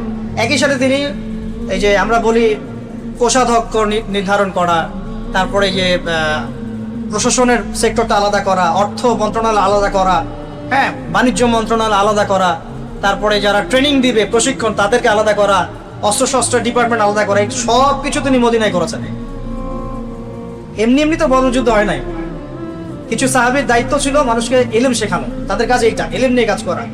কিছু সাহাবীর কাজ ছিল মানুষ ইসলামের দাওয়াত কাফেলায় যাওয়া, দাওয়াতি কাফেলায় গিয়ে মানুষকে দূরে দূরে গিয়ে ইসলামের দাওয়াত দেয়া, তারা দায়ী ছিলেন, মোবাইল নাই। কিছু সাহাবী ছিলেন যারা ছিলেন সামরিকভাবে খুব দক্ষ, তারা মানুষকে শেখাতেন কিভাবে যুদ্ধ করতে হয়। কিছু সাহাবী ছিলেন ব্যবসা বাণিজ্য ভালো বুঝতেন, তারা ব্যবসার সেক্টরটা নিয়ন্ত্রণ করতেন। এভাবে পুরো রাষ্ট্রটাকে সাজানো হয়েছিল। এটার উপর দাঁড়িয়েই সবচেয়ে সোনালী শাসন কায়েম করেছিলেন ওমর ইবনুল খাত্তাব রাদিয়াল্লাহু আনহু। আর একটা বিষয় বলে শেষ করি, সেটা হলো নবী সাল্লাল্লাহু আলাইহি ওয়াসাল্লাম তার যে ভিশন, এই যে গোল, এই ভিশনটাকে বাস্তবায়ন করেছেন দুটো পদ্ধতিতে। একটা হলো দাওয়াত, একটা হলো জিহাদ। একটা হলো দাওয়াত, একটা জিহাদ। নবী সাল্লাল্লাহু আলাইহি ওয়াসাল্লাম মক্কাতে অনেক নির্যাতন সহ্য করেছেন, নিপীড়ন সহ্য করেছেন, গালি খেয়েছেন, সাহাবীরা একের পর এক শহীদ হয়েছেন, কিচ্ছু বলেন নাই, কিচ্ছু না। তাকে যত গালি দেওয়া হয়েছে মক্কায় তিনি কিছুই বলেন। কিন্তু যখন তিনি মদিনায় এসেছেন অ্যাজ এ প্রেসিডেন্ট, ইউনাইটেড করেছেন কমিউনিটিটাকে, একটা আধুনিক রাষ্ট্রের কাঠামো দিয়েছেন, সামরিক বাহিনী হয়েছে, অস্ত্রশস্ত্র হয়েছে, একটা পুরো একটা আইডিয়াল রাষ্ট্র, আইডিয়াল নেশন যখন তিনি ফর্ম করেছেন, এরপরে যদি কেউ ওই রাষ্ট্রের স্বাধীনতা, সার্বভৌমত্ব এসবের দিকে চোখ দিয়েছে, তিনি কাউকে ছাড়েন নাই। ছেড়েছেন? একদম না, এক জিরো টলারেন্স একদম। বরং মদিনার আশপাশ দিয়ে যদি কোনো কাফেলা যায় সেটাকে আক্রমণ করা হয়েছে। আমার স্থলপথ তুমি কেন ব্যবহার করবা আমাদের অনুমতি ছাড়া, ট্যাক্স না দিয়ে? তখন ট্যাক্স দেওয়া লাগছে, জিজিয়া করা লাগছে। যারা মানে নাই, যুদ্ধ হয়েছে। আপনারা মনে করেন যে বদর যুদ্ধ মানে প্রথম যুদ্ধ, আসলে তা নয়। বদর যুদ্ধের আগে অনেকগুলো সারিয়া যুদ্ধ হয়েছে। সারিয়া মানে হচ্ছে এমন যুদ্ধ যেখানে নবী সাল্লাল্লাহু আলাইহি ওয়াসাল্লাম নিজে উপস্থিত ছিলেন না, সাহাবীদেরকে দায়িত্ব দিয়ে পাঠিয়েছে, তুমি যাও, তুমি যাও, এভাবে। আর গাজওয়া হচ্ছে সেই যুদ্ধ যেখানে নবী সাল্লাল্লাহু আলাইহি ওয়াসাল্লাম নিজে উপস্থিত থেকে যুদ্ধ করেছেন। বদর গাজওয়া, উহুদ হচ্ছে গাজওয়া, খন্দক এগুলো গাজওয়া। তো যখন রাষ্ট্র ফাংশন হয়ে গেছে, ইউনিটি হয়ে গেছে, আমাদের মসজিদ নববী হয়ে গেছে, এবার নবী সাল্লাল্লাহু আলাইহি ওয়াসাল্লাম পুরো রাষ্ট্রের স্বাধীনতা, সার্বভৌমত্ব এগুলো নিশ্চিত করার স্বার্থে যা যা করার তাই করেছে। দাওয়াতের মেহনত চলেছে এবং জিহাদ একই সাথে জিহাদও চলেছে। এখন কিন্তু মুসলমানরা এই জায়গায় আসতে পারে নাই, এটা বুঝতে হবে আমাদের। নবী সাল্লাল্লাহু আলাইহি ওয়াসাল্লাম এই দুটোই একই সাথে চালিয়েছেন, দাওয়াত এবং জিহাদ। আস্তে আস্তে আস্তে আস্তে ইসলাম ছড়িয়ে গেছে। একই সাথে তিনি পররাষ্ট্র নীতি অ্যাপ্লাই করেছেন। দাওয়াত দিয়েছেন রোমক সম্রাটকে, দাওয়াত দিয়েছেন আবিসিনিয়ায়, দাওয়াত দিয়েছেন হিরাক্লিয়াসকে, মুকাউকিসকে, এদের বুসরা, আপনার আজারবাইজান, বাহরাইন, বিভিন্ন রাষ্ট্রে তিনি দাওয়াতি কাফেলা পাঠিয়েছেন। মনে আছে? পারস্য, কিসরা, সব জায়গায়। এটা কেন? যাতে করে এই দাওয়াতটা শুধু জাজিরাতুল আরবের মধ্যেই না থাকে, পুরো বিশ্বে যেন ছড়িয়ে যায়। তো এই যে দাওয়াতের একটা ব্যাপক মেহনত, এটা অব্যাহত থাকতে হবে। একজন নেতার উচিত হবে তার আদর্শটাকে সর্বত্র প্রচার করা, যেটা কিন্তু সবাই করছেও। যারা ইসলামের এগেনস্টে কাজ করে, তারা কিন্তু এই কাজটা করছে, তাদের আদর্শকে সব জায়গায় ছড়ানোর চেষ্টা করছে। আমরা আমাদের দাওয়াতটাকে লিমিটেড করে ফেলছি, আমাদের নিজের দলে, নিজের ঘরানার মধ্যে, হ্যাঁ, নিজের বুঝওয়ালা মানুষদের মধ্যে লিমিটেড করে ফেলছে, এতে করে সমস্যা হয়ে যাচ্ছে। আর নবী সাল্লাল্লাহু আলাইহি ওয়াসাল্লাম এই যে পয়েন্টসগুলো বললাম, এই পয়েন্টসগুলোকে প্রতিষ্ঠা করতে সবসময় আল্লাহর প্রতি তাওয়াক্কুল করেছেন, ভরসা করেছেন, নিজের তাসকিয়া আত্মশুদ্ধির উপর সর্বোচ্চ তিনি গুরুত্ব দিয়েছেন। সাহাবীদেরকে আল্লাহ চিনিয়ে দিয়েছেন তিনি। তার জন্য মানুষ কেন জীবন দিতে চাইতো? বিকজ মানুষ আল্লাহর কাছে আজর পুরস্কার পাওয়ার আশায় তাদের জীবন দিতে চায়, ব্যাপারটা তাই না? তিনি এই জনসাধারণকে, আম জনগণকে, অনুসারীদেরকে আল্লাহ চিনিয়ে দিয়েছেন, পরকাল চিনিয়ে দিয়েছেন, হিসাব নিকাশের ভয় দিয়েছেন, আল্লাহর সামনে দাঁড়াতে হবে এই ভয় ঢুকিয়ে দিয়েছেন কোরআন হাদিস থেকে। এতে করে দেখবেন আগে যে মানুষ মদ খেত সে মদ খাওয়া ছেড়ে দিয়েছে, যে জেনা করতো জেনা করা ছেড়ে দিয়েছে, যে মানুষ আপনার কন্যা সন্তানকে জীবন্ত কবর দিয়েছে সেই মানুষ কান্নাকাটি শুরু করেছে। মানে সবচেয়ে বড় কাজটা কিন্তু এটা। যতগুলো কথা বললাম এর মধ্যে সবচেয়ে বড় কথা হচ্ছে তিনি অনুসারীদের মধ্যে আল্লাহর সামনে দাঁড়ানোর জবাবদিহিতা ঢুকিয়ে দিয়েছে। এর ফলশ্রুতিতে সাহাবীরা তার জন্য জীবন দিতেও কেউ দ্বিধা করে নাই। তার চেহারা দেখে কত সাহাবী শহীদ হয়ে গেছে, কেউ দ্বিধা করেন নাই। তার মানে আমাদের নেতৃস্থানীয় ব্যক্তিবর্গ যেখানেই থাকবেন, অনুসারীদেরকে আল্লাহর দিকে নিয়ে আসতে হবে, আল্লাহর ভয়ে তাদের মনে জাগ্রত করতে হবে। আমরা মানুষের কলব পরিবর্তনের চেষ্টা করবো ইনশাআল্লাহ, কলবে তাসকিয়া আনার চেষ্টা করবো ইনশাআল্লাহ, তাদেরকে শিক্ষিত করার চেষ্টা করবো, তাদেরকে তারবিয়াত দিব, ধারাবাহিকভাবে তাদেরকে একটা সিলেবাস ভিত্তিক দিনই পড়াশোনার মধ্যে নিয়ে আসবো, তাদেরকে বুঝাবো যে কোনটা সঠিক পথ কোনটা বেঠিক পথ। আমরা তাদেরকে তাদের মৌলিক চাহিদাগুলো পূরণের দিকে খেয়াল রাখবো। আমরা তারা যেন বিপথে না চলে যায় এই জন্য নেগেটিভ সাইডগুলো তাদের সামনে তুলে ধরবো যে কোন কোন জায়গায় নেগেটিভিটি আছে। একই সাথে অর্থনৈতিক সমৃদ্ধির দিকে খেয়াল রাখবো, ইউনিটি থাকবে, একে অপরের মিল মহব্বত থাকবে, আস্তে আস্তে আস্তে ইনশাল্লাহ মুসলমানরা এগিয়ে যাবে ইনশাআল্লাহ। আমাদের পিতা হচ্ছেন আদম আলাইহিস সালাম, যিনি বানর ছিলেন না, মানুষ ছিলেন, এক। আর দুই নাম্বার, আমরা এই দুনিয়াতে বিবর্তনবাদের মধ্য দিয়ে আসি নাই, সরাসরি জান্নাত থেকে আসছি। আল্লাহ পাক আদম আলাইহিস সালামকে জান্নাত থেকে দুনিয়াতে পাঠিয়েছে, জান্নাত থেকে সরাসরি দুনিয়াতে পাঠিয়েছে। বরং কোরআন এর উল্টা কথা বলেছে। কি কথা? কোরআন সূরা বাকারায় বলছে একটা জাতি ছিল, তার নাম বনু ইসরাইল। কি নাম? এই বনু ইসরাইলের মধ্যে একটা দলকে আল্লাহ পাক বলেছিলেন শনিবারের দিনে মাছ ধরবে না। কি বলেছেন? শনিবারে, এই যে সাগর আছে আপনাদের মনে করেন, এই শনিবারে মাছ ধরবে না। তো বনু ইসরাইল বেশি চালাক, অতি চালাক, যারা ওই যে প্যালেস্টাইন দখল করে বসে আছে, ওরা দাবি করে আর কি, আসলে এরা সত্যিকারের বনু ইসরাইল নয়, এরা ইউরোপিয়ান জিউস, এরা কিন্তু সত্যিকারের বনু ইসরাইল নয়। এখন এরা অতি চালাক, মাছ ধরে নাই, কিন্তু মাছ ধরার বাদ দিয়ে রাখছে, মাছ আসে বাদ দিয়ে রাখি, পরে ধরব। এই পাপের কারণে, এই সীমা লঙ্ঘন করার কারণে সূরা বাকারা এবং সূরা আরাফে আল্লাহ পাক বলেছেন ওই মানুষগুলোকে আল্লাহ পাক বানর বানিয়ে দিয়েছে। তাহলে মানুষ থেকে বানর হয়েছে এই দলিল কোরআনে আছে, পড়ে দেখেন। মানুষ থেকে যে বানর হয়েছে এই দলিল কোরআনে আছে, সূরা বাকারায় আছে, সূরা আরাফের মধ্যেও আছে।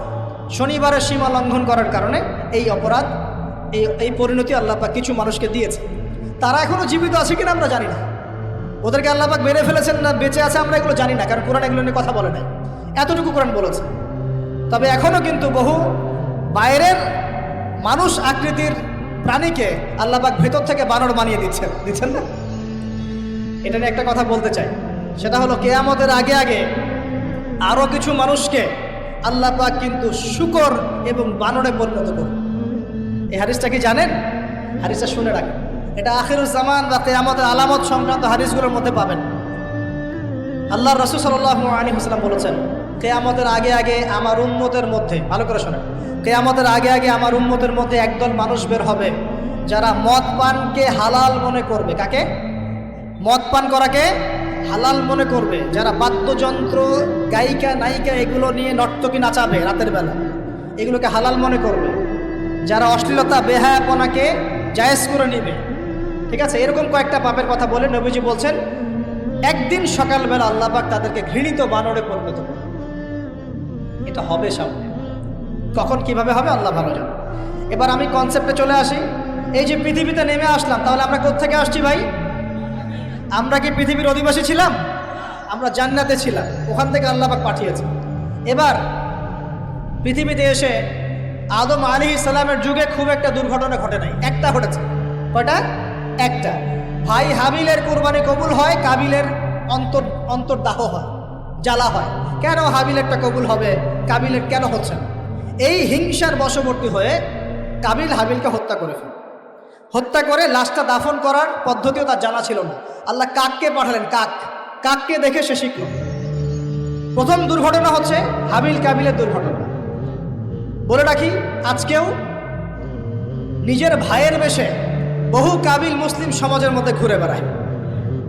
নিজের ভাইয়ের লেবাসে পোশাকে সুরতেই বহু কাবিল এখনও কিন্তু মুসলিম সমাজে ঘুরে বেড়ায়। তো আমরা কাবিলদেরকে কাবিলের পরিণতি সম্পর্কে সচেতন করতে চাই। হাবিল বলেছিল, তুমি যদি আমাকে মারতে আসো, আমি তোমাকে মারার জন্য হাত বাড়াবো না। হাবিল জান্নাতে যাবে আর কাবিল জাহান্নামে যাবে। কেন কাবিল জাহান্নামে যাবে? নবীজি বলেছেন, পৃথিবীর প্রথম হত্যাকাণ্ড সংগঠিত করেছে কাবিল।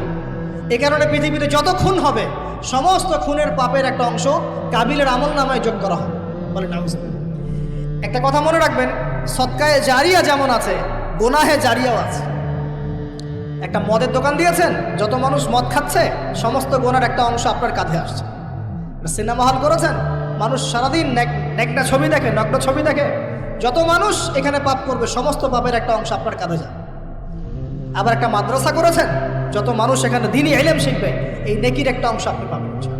মরে গেলেও কবরে পাবেন। আল্লাহ পাক আমাদের সবাইকে সদকায়ে জারিয়া করার তৌফিক দেন, গুনাহে জারিয়া থেকে বাঁচিয়ে রাখুন। খুব খেয়াল রাখবেন, আল্লাহ পাক আমাদের হেফাজত করুন বলি আমি। এবার ওই যুগ শেষ, নূহ আলাইহিস সালামের যুগ। এই যুগে আল্লাহর একই সুন্নত। নূহ আলাইহিস সালাম 950 বছর দাওয়াত দিলেন, 40টা বা 80টা পরিবার ইসলাম কবুল করেছে, বাকিরা করেন। যারা করে নাই আল্লাহ পাক তাদেরকে ডুবিয়ে মারলেন, যারা করেছে আল্লাহ পাক উদ্ধার করলেন। সোজা কথা। আজকে সারা পৃথিবীতে যত মানুষ আমরা বেঁচে আছি না, আমরা কোনো না কোনোভাবে ওই 80 পরিবারের সদস্য। আমরা ভাই ভাই, আমরা ওই ফ্যামিলি, 80 ফ্যামিলির অন্তর্ভুক্ত। কীরকম করে? নূহ আলাইহিস সালামের 4 সন্তান ছিল। কয় সন্তান? এক সন্তানের নাম হচ্ছে হাম। কি নাম? হাম। হাম ছিল একটু কালো বর্ণের। হামকে দিয়ে আফ্রিকার কন্টিনেন্টে যত মানুষ দেখছেন ব্ল্যাক স্কিনের, কালো স্কিন, এরা সবাই হামের বংশধর। মজা না বিষয়টা? মানুষের অস্তিত্ব পৃথিবীতে, ইতিহাস, এগুলো খুব ইন্টারেস্টিং টপিক। ইতিহাস পড়তে থাকলে আপনি ডুবে যাবেন। কত কি যে বিশ্বে হয়েছে আর কত কিছু হবে সামনে, সুবহানাল্লাহ। তখন আপনার অস্তিত্ব জানান দিবে যে আমি কত ক্ষুদ্র, মহাবিশ্ব কত বড়, আল্লাহ কত বড়, কত সময় চলে গেছে আর আমি এই সময় কি করছি। এক ভাইয়ের নাম শাম। এই শামকে কেন্দ্র করে এই আরবের যে মানুষগুলো আছে, আরব, অ্যারাবিয়ান, এরা শামের বংশধর। আরেক ভাইয়ের নাম ইয়াফাস। কি নাম? ইয়াফাস। ইয়াফাসের বংশধর হচ্ছে পশ্চিমারা, মানে রোমক যারা, তারা। আরেক ভাইয়ের নাম ছিল কেনান। কি নাম? কেনান। ইমান নিয়ে আসে নাই, ওই যে প্লাবনে ডুবে মরে গেছে। মরে যাওয়ার পরে আদম আলাইহিস সালাম বলেছিল, আল্লাহ আমার পরিবারের অন্তর্ভুক্তকে মাফ করে দাও। আল্লাহ বলেছেন, লাইসা মিন আহলিক, সে তোমার পরিবারের কেউ না। নবীর সন্তান হয়েও, নবীর সন্তান হওয়ার পরেও ইমান না আনার কারণে সে জাহান্নামে গেছে। আর আমরা আর কি এমন মানুষ, অমুক আলেমের সন্তান, অমুক বক্তার সন্তান, হ্যাঁ, অমুক পীরের নবাবজাদা, অমুক তমুক, এইসব বড়াই করে লাভ নেই। আমল, আকীদা, ঈমান যদি ঠিক না থাকে, আমাদের বংশ পরিচয় আমাদেরকে বাঁচাতে পারে, আমাদের দেশ, জাতীয়তাবাদ, বর্ণ বাঁচাতে পারে। যার যার কবরে তাকে তাকে যেতে হবে। নিজের আমল নিয়ে ফিকির করে, নিজের কবর নিয়ে ফিকির করে, অন্যের দিকে চোখ দেওয়া বন্ধ করেন, আগে নিজের কবর ফিকির করেন। আল্লাহ পাক সবাইকে তৌফিক এনায়েত করুন। যারা বুদ্ধিমান তারা নিজেকে নিয়ে ব্যস্ত থাকে, যারা অহংকারী, উদ্ধত, এরা মানুষের পিছনে পড়ে দেয়। আল্লাহ পাক আমরা সবাইকে নিজের চেহারা আয়নায় দেখার তৌফিক দান। হ্যাঁ প্রিয় ভাইরা, নূহ আলাইহিস সালামের যুগ চলে গেল, 950 বছর দাওয়াত দেওয়ার পরে এই পরিণতি হয়েছে। এরপরে আসছে ইব্রাহিম আলাইহিস সালামের সময়। আল্লাহ পাক তাকে উদ্ধার করেছেন, অগ্নি পরীক্ষা থেকে বাঁচিয়েছেন, নমরুদকে আল্লাহ পাক ধ্বংস করেছেন। আল্লাহ পাক এরপরে এনেছেন আদ জাতি। আদ জাতির হুদ আলাইহিস সালাম এবং তার অনুসারীদেরকে আল্লাহ পাক বাঁচিয়েছেন, বাকিদেরকে ধ্বংস করে দিয়েছেন ঝড় দিয়ে, বায়ু প্রবাহ দিয়ে। সামুদ জাতি এসেছে, সামুদ জাতিকে আল্লাহ পাক ধ্বংস করেছেন বজ্রপাত দিয়ে, বিদ্যুৎ দিয়ে। আর সালেহ আলাইহিস সালাম এবং তার অনুসারীদেরকে বাঁচিয়ে দিয়েছে। ফেরাউনের যুগ এসেছে, আল্লাহ পাক মূসা আলাইহিস সালাম এবং বনু ইসরাঈলকে বাঁচিয়েছেন, ফেরাউনকে ডুবিয়ে মেরেছেন লোহিত সাগরে। ঈসা আলাইহিস সালামের যুগ আসছে, একই সুন্নাত। ঈসা আলাইহিস সালামকে আল্লাহ পাক শুধু রক্ষাই করেন নাই, নিজের কাছে উঠিয়ে নিয়েছে। সুবহানাল্লাহ। তিনি আবারও আসবেন পৃথিবীতে ইনশাআল্লাহ।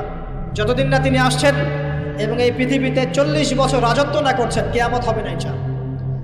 যতদিন পর্যন্ত ঈসা আলাইহিস সালাম আবার ব্যাক না করছেন এবং এই জেরুজালেম থেকে সারা বিশ্বে খিলাফা কায়েম না করছেন, 40 বছর শাসন না চালাচ্ছেন, কিয়ামতও হবে না ইনশাআল্লাহ।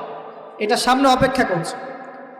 এবং নবী সাল্লাল্লাহু আলাইহি ওয়াসাল্লামের যুগে আবু জাহেল, আবু লাহাব বা সাহেবাদেরকে আল্লাহ পাক ধ্বংস করেছেন, আল্লাহর নবী এবং সাহাবীদেরকে আল্লাহ পাক সম্মানিত করেছেন। আপনি কি পুরো হিস্ট্রির মধ্যে একটা সুন্নত দেখতে পাচ্ছেন, কমন সুন্নত? কি সুন্নত?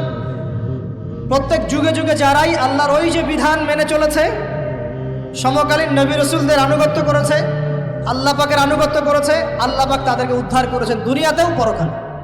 প্রত্যেক যুগে যুগে যারাই আল্লাহকে মানে নাই, রাসূলকে মানে নাই, আল্লাহর আসমানি কিতাবকে মানে নাই, বিরুদ্ধাচরণ করেছে, কুফরি করেছে, শিরক করেছে, আল্লাহ পাক সবাইকে ধ্বংস করে দিয়েছে, কারো কোনো পরোয়া করে না।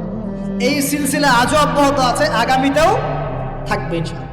এখন আমরা যারা এখন বেঁচে আছি, আমরা নবী সাল্লাল্লাহু আলাইহি ওয়াসাল্লামের ইন্তেকালের প্রায় 1450 বছর পরের মানুষ। আল্লাহর নবী এসেছেন এমন সমাজে, যে সমাজে শিরকের পাপ চলছে, সুদের পাপ চলছে, দুর্নীতি চলছে, আপনার কন্যা সন্তানকে জীবিত হত্যা করা হচ্ছে, আপনার মাদকদ্রব্যের সয়লাভ চলছে, মেয়েদের অধিকার দেওয়া হচ্ছে না, হ্যাঁ, গোত্রীয় হানাহানি চলছে। ওই সমাজটাকে তিনি 23 বছরের মধ্যে পাল্টে ফেললেন। কত বছর? 23 বছর। কিভাবে পাল্টালেন? উত্তর, তিনি প্রথমে জ্ঞানের চর্চা করেছেন। কিসের চর্চা? জ্ঞানের। আল্লাহ পাক প্রথম ওহী নাযিল করেছেন, ইকরা বিসমি রাব্বিকাল্লাযী খালাক, পড়ুন আপনার রবের নামে যিনি আপনাকে সৃষ্টি করেছেন।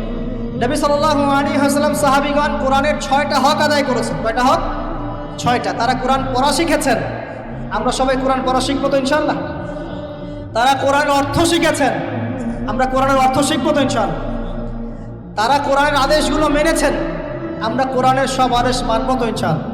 তারা কোরআনের সমস্ত নিষেধগুলো বর্জন করেছে। আমরা নিষেধ বর্জন করবো তো ইনশাআল্লাহ। তারা কোরআনের দাওয়াত মানুষের কাছে পৌঁছে দিয়েছেন। আমরা কোরআনের দাওয়াত দিব তো ইনশাআল্লাহ। এবং 6 নাম্বার, তারা কোরআনের বিধানগুলোকে বাস্তবায়ন করেছে। আমরাও বাস্তবায়নের চেষ্টা করবো তো ইনশাআল্লাহ।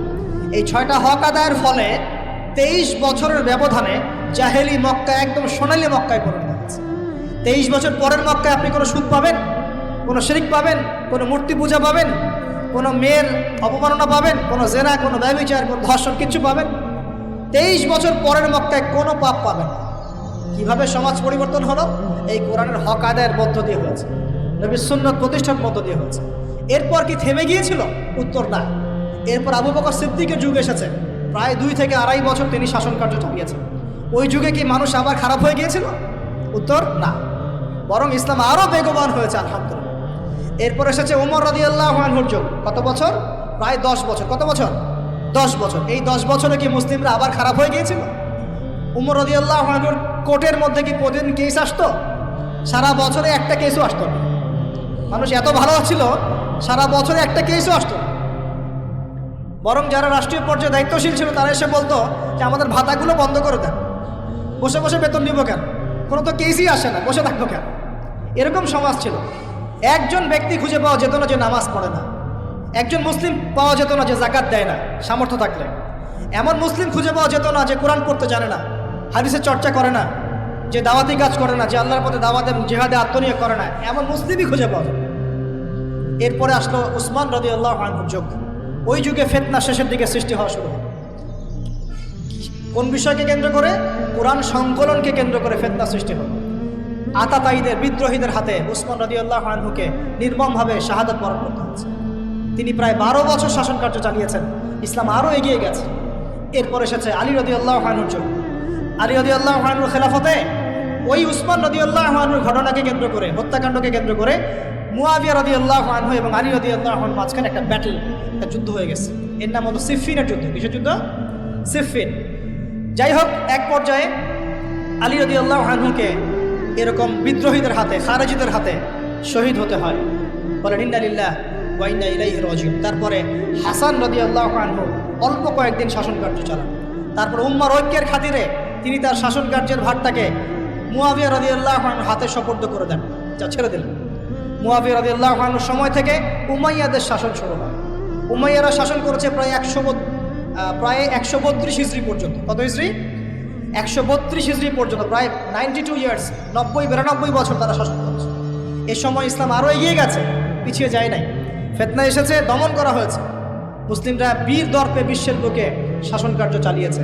এরপর এসেছে আব্বাসীয়দের খেলাফত, জাব নদীর যুদ্ধে উমাইয়াদের পরাজয়ের পরে আব্বাসীয়রা ক্ষমতায় আসে, তারাও ইসলামকে এগিয়ে নেওয়ার চেষ্টা করছিল, ইসলাম এগিয়ে যাচ্ছিল, জ্ঞান বিজ্ঞানের প্রসার হচ্ছিল। আলহামদুলিল্লাহ, ইসলাম পিছিয়ে যায় নাই, মুসলিমরা পিছিয়ে যায় নাই, সারা বিশ্বে দাপটের সাথে আমরা চলেছি। তারপর আস্তে আস্তে ওই আব্বাসীয়দের পতন শুরু হলো, কাদের হাতে? এই তাতারিদের হাতে, মঙ্গোলিয়ানদের। মাত্র 40 দিনের ব্যবধানে পুরো বাগদাদের মধ্যে প্রায় 20 থেকে 25 লক্ষ মানুষকে হত্যা করা হয়েছে। বাইতুল হিকমা ধ্বংস করে দেওয়া হয়েছে, লাইব্রেরি ধ্বংস করে দেওয়া হয়েছে, বইপত্রকে নদীতে ফেলে দেওয়া হয়েছে। তারা ছিল উগ্র জাতি। মঙ্গোলিয়ানদের নাম শোনে নাই? হালাকু খান নাম শুনেছেন? চেঙ্গিস খান, হালাকু খান নাম শোনে নাই?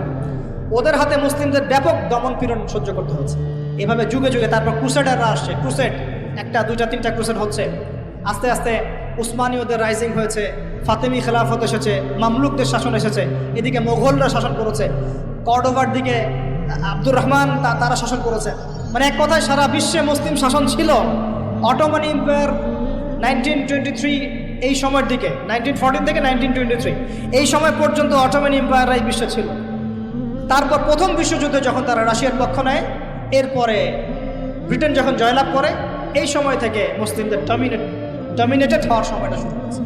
তারপরে মুসলিমরা আস্তে আস্তে রাষ্ট্র ভাগ করে ফেলেছে, প্রত্যেক রাষ্ট্র টুকরা টুকরা হয়ে গেছে, ইউনিটি নষ্ট হয়ে গেছে, রাষ্ট্রের ভিতরে বিভিন্ন ফাসাদ তৈরি করে দেওয়া হয়েছে, মুসলিমদের ঐক্য ভেঙে গেছে, ইকোনমি দুর্বল হচ্ছে, সব মিলিয়ে আজকে মুসলিমদের আজকে এই অবস্থা হচ্ছে। আমাদের এখন যুবকরা চিনে না আল্লাহকে, নামাজ পড়তে মানুষ খুঁজে পাওয়া যাচ্ছে না, জাকাত দেওয়ার মানুষ পাওয়া যায় না, রমজান মাসে পার্ট টাইম রোজা রাখে, পার্ট টাইম তারাবি করে, পার্ট টাইম জুমায় আসে, পার্ট টাইম ঈদে নামাজ পড়ে। প্রজন্ম আস্তে আস্তে এই জায়গায় চলে আসছে, আল্লাহকে চিনে না, রাসূলকে চিনে না, ইসলামের হিস্ট্রি জানে না, আমাদের শেকড় জানে না। এমনি এমনি হয়নি, লাস্ট 100 বছরে এই জায়গায় আমরা আসছি। লাস্ট 100 বছরের হিস্ট্রি ভালো করে পড়ে দেখবেন, বলার সময় নাই এখানে। লাস্ট 100 বছরের হিস্ট্রি পড়ে দেখবেন, যে জায়গায় আমরা ছিলাম সেখান থেকে একদম তলানিতে নেমে চলে আসছি। এখন প্রশ্ন হচ্ছে, এই অবস্থায় কি চিরস্থায়ী থাকবো, নাকি এখান থেকে আমরা সামনে যাব? সামনে যে এমনি এমনি যাওয়া হবে না এটা নিশ্চিত। সামনে যাওয়ার জন্য কিছু কাজ এবং ক্রাইটেরিয়া মেনটেন করতে হবে। আমরা জানি এরপরে আসবে ইমামুল মাহদির শাসন, তারপরে আসবে নবী ঈসা আলাইহিস সালামের শাসন, তারপরে দাজ্জালকে মেরে ফেলা হবে। আর দাজ্জালকে মেরে ফেলার আগে দাজ্জাল তার অনুসারীদেরকে নিয়ে বিশ্ব শাসন করবে 40 বছর। 40 বছর না, 40 দিন। 40 দিন। প্রথম দিন হবে 1 বছরের সমান, দ্বিতীয় দিন হচ্ছে 1 মাস, তৃতীয় দিন 1 সপ্তাহের সমান। তারপরে দিনগুলো আমাদের দিনের মতোই। এরপরে ঈসা আলাইহিস সালামের আগমনের মধ্য দিয়ে তার ধ্বংস হবে। এরপর ইয়াজুজ আর মাজুজ বের হবে। ইয়াজুজ আর মাজুজ খুব হিংস্র হবে, তাদেরকে হত্যা করার ক্ষমতা মুসলিমদের থাকবে না। মুসলিমরা তুর পাহাড়ে আশ্রয় নেবে, আল্লাহ পাকের গজবে তাদের ঘাড়ের মধ্যে একটা ভাইরাস জন্ম নেবে, এতে তারা মারা যাবে। বড় বড় নখরওয়ালা প্রাণী আল্লাহ পাঠাবেন, পাখি, এরা এসে এদেরকে উঠিয়ে উঠিয়ে কোনো জায়গায় ফেলে দিবে, মহাবিশ্বের কোনো এক জায়গায় এনে ফেলে দেবে। তারপর আল্লাহ পাক বৃষ্টি বর্ষণ করবেন, প্রচুর বৃষ্টি বর্ষিত হবে এবং বিশ্বের এই জমিনটা উর্বর হবে। তখন একটা ডালিম দেখেছেন? একটা ডালিম একটা পরিবার খাবে, একটা ডালিমের খোসার মধ্যে একটা পরিবার আশ্রয় নিতে পারবে, এত বড় বড় ফসল হবে। 40 বছর ঈসা আলাইহিস সালাম এই বিশ্বকে শাসন করবে, ন্যায়ের ভিত্তিতে, আদালতের ভিত্তিতে। ঘাটে মহিষে 1 ঘাটে পানি খাবে, বাঘে মহিষে 1 ঘাটে পানি খাবে, কেউ কারো উপর জুলুম করবে না। এরপর তার বিয়ে শাদী হবে, সন্তান হবে এবং তার ইন্তেকালও হবে স্বাভাবিকভাবে, এবং তাকে দাফন করা হবে নবী মুহাম্মদ সাল্লাল্লাহু আলাইহি ওয়াসাল্লামের কবরের পাশে, রওজার পাশে। এরপরে মানুষ আবার খারাপ হওয়া শুরু করবে, এতটা খারাপ হবে যে মানুষ রাস্তার মোড়ে মোড়ে জেনা ব্যভিচারে লিপ্ত হবে না, কুকুর শেয়ালের মতো। এই অবস্থায় পশ্চিম দিক থেকে সূর্য উঠবে এবং ব্যবসায়ী ব্যবসা করতে বসেছে, কাপড় খুলেছে, এই কাপড় গুটিয়ে নেওয়ার আগে কিয়ামত হয়ে যাবে। একজন ব্যক্তি পানির বোতল খুলেছে, পানি মুখে দেওয়ার আগেই কিয়ামত হয়ে যাবে। একজন ব্যক্তি বাসা থেকে বের হয়েছে, বাসায় ফেরত যাওয়ার আগে কিয়ামত হয়ে যাবে। উটকে পানি পান করানোর আগে কিয়ামত হয়ে যাবে। ওই সময় তওবার দরজা বন্ধ হয়ে যাবে। এই ইসরাফিল আলাইহিস সালাম সিংহায় ফুঁক দিয়ে দিবেন, মহাবিশ্ব ধ্বংস হয়ে যাবে। আল্লাহ পাক দ্বিতীয় ফুৎকারের মধ্য দিয়ে আবার সবাইকে উঠাবেন এবং এই দুনিয়ার জীবনে আমরা যে কাজগুলো করেছি এর হিসাব আমাদেরকে দিতে হবে। সেদিন যদি আমরা আল্লাহর কাছে প্রত্যেকটা কাজের হিসাব দিতে পারি, কোরআন সুন্নাহর উপর থাকতে পারি, আল্লাহর বিধিবিধান মেনে চলতে পারি, এই কারাগারের জীবনে আল্লাহর বিধান মেনে চলতে পারি, ইনশাল্লাহ যেই জান্নাত থেকে আসছি আবার সেখানে ফিরে যাবো। আর যদি ওই দিন আমরা হিসাব দিতে ব্যর্থ হই, আল্লাহ না করুক, তাহলে ওই ইবলিসের সাথে, তার অনুসারীদের সাথে আমাদের সবাইকে জাহান্নামে থাকতে হবে বলে মনে হচ্ছে। এভাবে হিস্ট্রি শুরু হয়েছে, হিস্ট্রি শেষ হবে। এই দুনিয়া চিরস্থায়ী হবে না, আর আমাদের অবস্থা এমন থাকবে না। এখন শেষ কথা হচ্ছে, এই অবস্থা থেকে উত্তরণের জন্য আমাদের কি করণীয় আছে? উত্তর, আমাদের প্রথম দরকার জ্ঞান চর্চা। কি দরকার ভাই? জ্ঞান চর্চা, প্রচুর জ্ঞান চর্চা প্রয়োজন। জ্ঞান নাই কিছুই করতে পারবো। দ্বিতীয় কাজ হলো আমাদের সবার দরকার জানা অনুযায়ী আমল করা। জানা অনুযায়ী আমল করা, যে যত বেশি জানি আমল করার চেষ্টা করি, আল্লাহ পাক তৌফিক দান। এরপর দরকার আদর্শ পরিবার গড়ে তোলা। পারিবারিক আদর্শ সুন্দর হলে পরে সমাজটা সুন্দর হবে ইনশাআল্লাহ। আল্লাহ পাক আমাদের সবাইকে আদর্শ পরিবার গড়ার তৌফিক দান। দিনদার মেয়েকে বিয়ে করবেন, দিনদার ছেলেকে বিয়ে করবেন, অল্পে তুষ্ট থাকবেন, পরিবারের বিষয়ে সবর করবেন এবং সন্তান সন্ততিদেরকে মানুষ করে যাওয়ার চেষ্টা করবেন। এরপর দরকার আমাদের হালাল রিজিক। সবাই যদি হালাল রিজিকে সন্তুষ্ট থাকি, সমাজের মধ্য থেকে অন্যায় এমনি অটোমেটিক কমে যাবে ইনশাআল্লাহ। প্রত্যেকটা কাজ করার আগে চিন্তা করব কিভাবে করলে হালাল হবে, কিভাবে করলে হারাম হবে। এরপর দরকার নবী সাল্লাল্লাহু আলাইহি ওয়াসাল্লামের সুন্নাহ মাফিক জীবন গড়া। 24 ঘন্টার দিন রাতে যে কাজগুলো আছে, এই কাজগুলোকে নবীর সুন্নত অনুযায়ী করার চেষ্টা করব, আল্লাহ পাক তৌফিক দান করুন। আরও দরকার আমরা বিল মারুফের কাজ করা, মানে সৎ কাজে আদেশ করা। আমাদের সবাইকেই দাওয়াতি কাজ করতে হবে। একজন দুজন করবে, বাকিরা করবে না এমন নয়, সবাইকেই পার্ট টাইম হলেও দাওয়াতি কাজ করতে হবে। নামাজ আপনি পড়ছেন, নামাজের দাওয়াত দেন। আপনি যাকাত দিচ্ছেন, যাকাতের দাওয়াত